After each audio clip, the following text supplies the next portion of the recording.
السلام عليكم ورحمة الله وبركاته.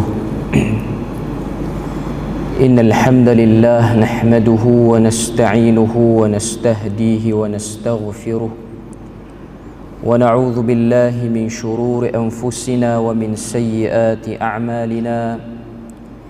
من يهده الله فلا مضل له ومن يضلله فلا هادي له. أشهد أن لا إله إلا الله وحده لا شريك له وأشهد أن محمدا عبده ورسوله.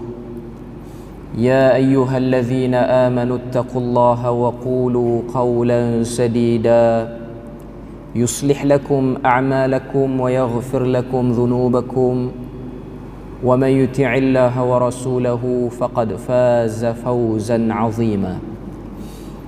الحمد لله الذي بنعمته تتم الصالحات. ربنا آتنا من لدنك رحمة وهيئ لنا من أمرنا رشدا. اللهم آت نفسي تقواها وزكيها وأنت خير من زكاها أنت وليها ومولاها. Alhamdulillah, syukur pada Allah Azza wa Jalla kerana dengan rahmat dan juga limpah kurnia yang Allah Ta'ala berikan, dapat kita sama-sama pada tengah hari yang mulia ni berada dalam satu tempoh yang paling terbaik dalam bulan Ramadan Al-Mubarak, iaitu daripada 10 yang terakhir daripada bulan Ramadan. Jadi sebagaimana biasa, durus yang selalu disampaikan oleh saya sendiri di sini, kita akan bahas risalah Al-Arba'in fil Hadith fi Siratin Nabi sallallahu alaihi wasallam. 40 hadis berkaitan dengan sirah Nabi sallallahu alaihi wasallam. Jadi hari ini kita akan tengok satu hadis yang diriwayatkan oleh Ibnu Hibban dan juga Ibnu Khuzaimah dan disahihkan oleh Ibnu Mulaqqan, yang mana hadis ini telah diriwayatkan daripada Rabi'ah bin Abbad Ad-Daili. Rabi'ah bin Abbad Ad-Daili ni ialah salah seorang sahabat yang dijadikan sebagai rawi kepada sebahagian para ulama hadis. Antara yang mengambil hadis daripada beliau ialah Muhammad bin Munkadir, dan para ulama menyebutkan beliau sabit pernah bertemu dengan Nabi sallallahu alaihi wasallam. Maknanya dia ni memang seorang sahabat Nabi. Jadi kita tengok hadis yang diriwayatkan oleh beliau. Dia kata, ra'aitu Rasulullah sallallahu alaihi wasallam fil jahiliyah bisuqi dzil majaz wa huwa yaqul ya ayyuhan nas qulu la ilaha illallah tuflihu. Qala yuraddiduha miraran wan nasu mujtami'una ilaihi wan nasu mujtami'una alaihi yatba'unahu. Hadis ni maksud dia, kata Rabi'ah bin Abbad Ad-Daili, ra'aitu Rasulullah, aku telah melihat Rasulullah sallallahu alaihi wasallam fil jahiliyah, ketika mana aku waktu itu belum lagi masuk Islam, aku ni masih lagi jahiliyah. Bisuqi dzil majaz, di satu pasar nama dia Zil Majaz, iaitu satu buah pasar yang berada di antara Makkah dan juga Taif, yang mana pasar ni antara pasar yang ramai masyarakat Arab jahiliyah berkumpul, mereka berdagang situ. Selain daripada suk yang terkenal, pasar yang terkenal di zaman jahiliyah ni, nama dia Suqu Ukaz, pasar Ukaz. Dan ini ialah salah satu pasar yang lain yang terkenal. Jadi kata Rabi'ah bin Abbad Ad-Daili, dia kata wa huwa yaqul, aku melihat Muhammad sallallahu alaihi wasallam bila mana dia pergi ke pasar ni, dia akan kata, ya ayyuhan nas, wahai sekalian manusia, qulu, kamu semua kena kata la ilaha illallah tuflihu. Kata sama dengan aku, la ilaha illallah tuflihu, kamu akan berjaya. Kamu akan berjaya. Qala, kata Rabi'ah, yuraddiduha miraran. Dia sebut beberapa kali. Maknanya Nabi bukan sebut sekali, banyak kali Nabi duk sebut. Wan nasu mujtama'una alaihi. Dan manusia ni berkumpul dekat dengan Nabi. Yatba'unahu, dan ada sebahagian mereka itu mengikut apa yang disebut oleh Rasulullah sallallahu alaihi wasallam pada waktu tu.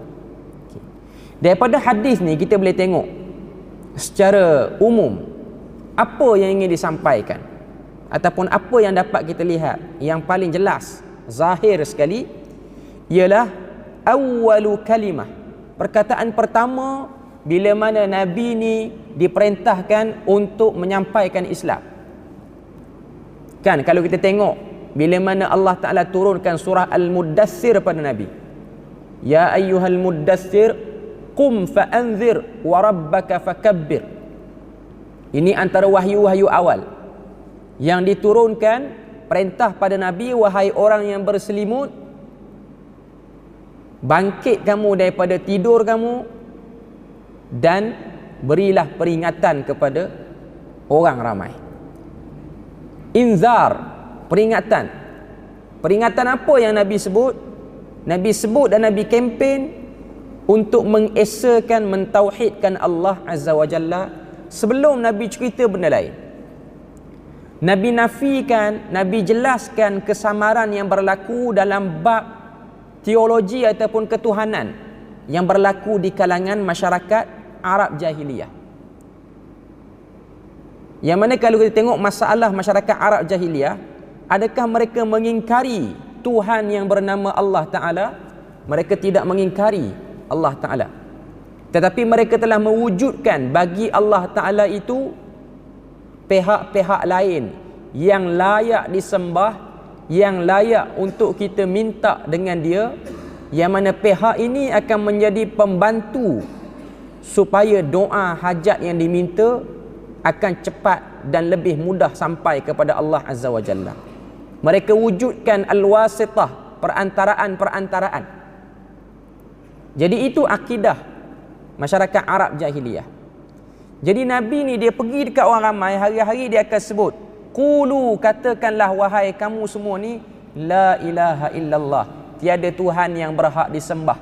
Sebab tu kalau kita tengok perkataan ilah, ianya berbeza dengan perkataan Rabb. Walaupun bahasa Melayu akan terjemah ilah dan Rabb ialah Tuhan, tapi Rabb, Tuhan, lebih kepada bahagian lain, dan ilah ialah Tuhan yang lebih kepada bahagian lain. Dia bukan dua Tuhan, tapi nak menunjukkan makna perkataan itu. Rabb maksudnya ialah pemelihara, penjaga.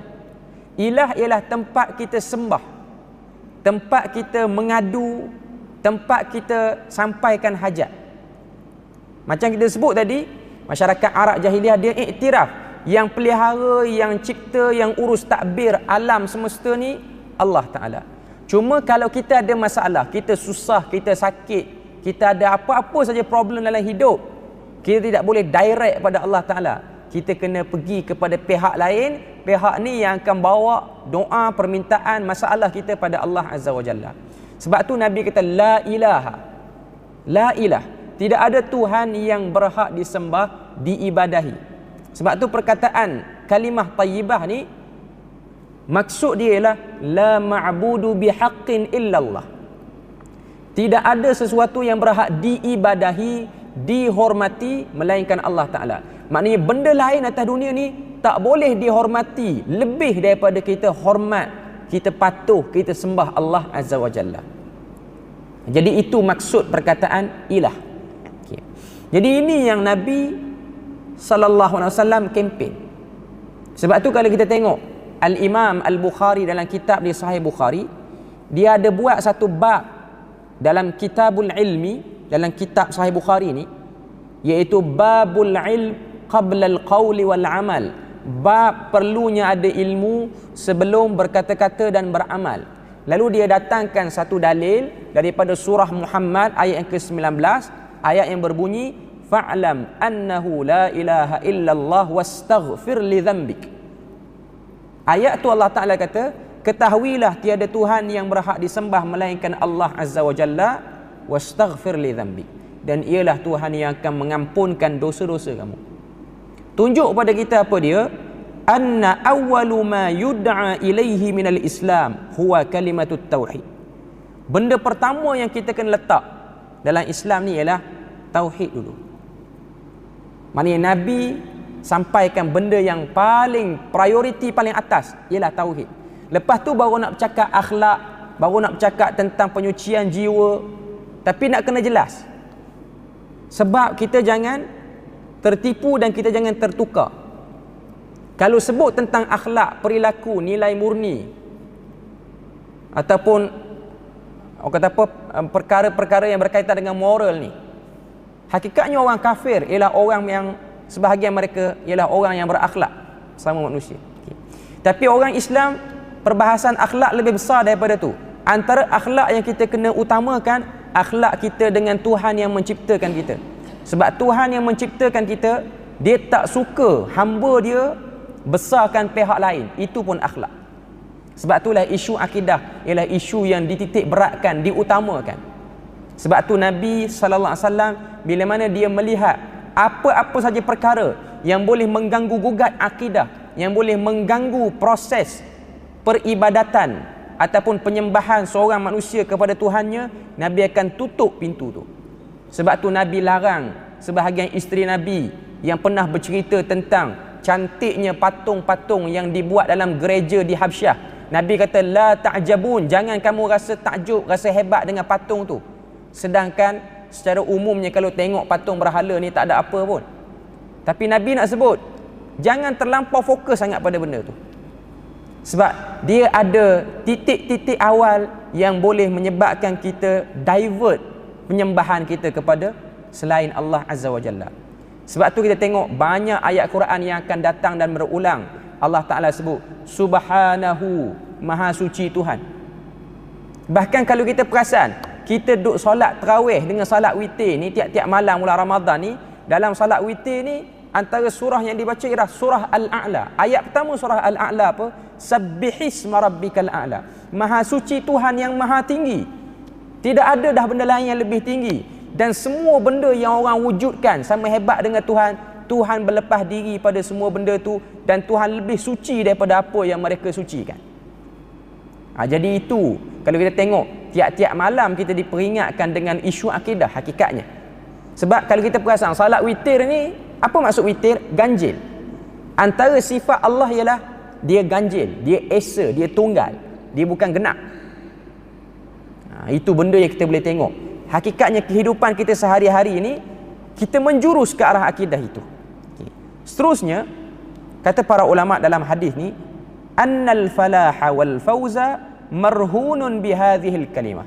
Sesungguhnya kejayaan dan juga keberhasilan kita hidup atas dunia ni bergantung kepada jelas ataupun tak jelas kita terhadap kalimah tauhid.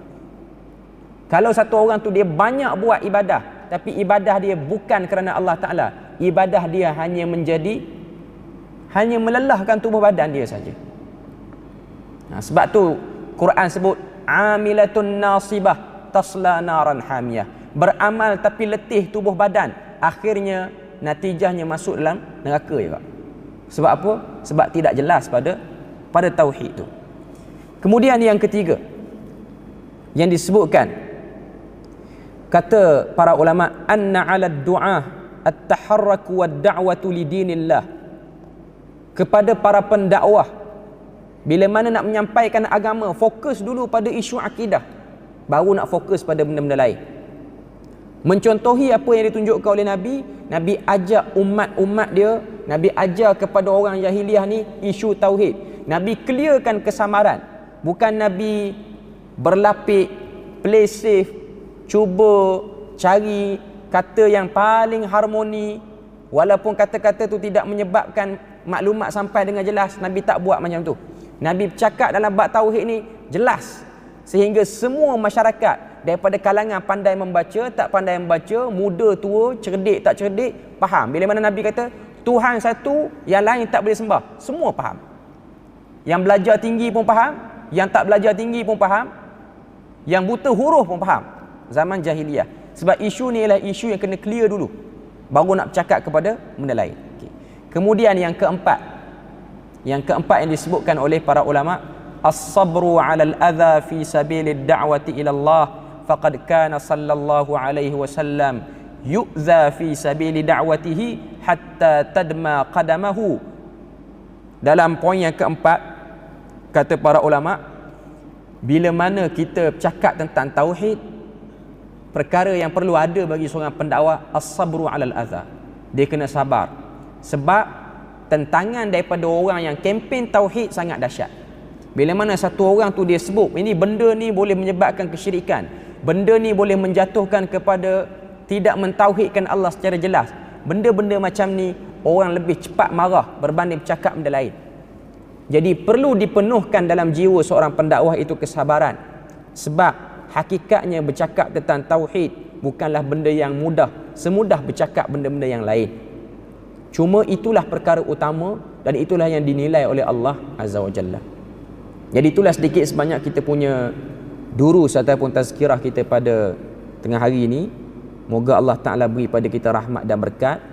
Allah Ta'ala beri kepada kita kebaikan untuk kita meneruskan, menghidupkan hari-hari terakhir daripada bulan Ramadan dengan amal yang saleh. Subhanakallahumma wa bihamdik, asyhadu an la ilaha illa anta wa astaghfiruka wa atubu ilaik.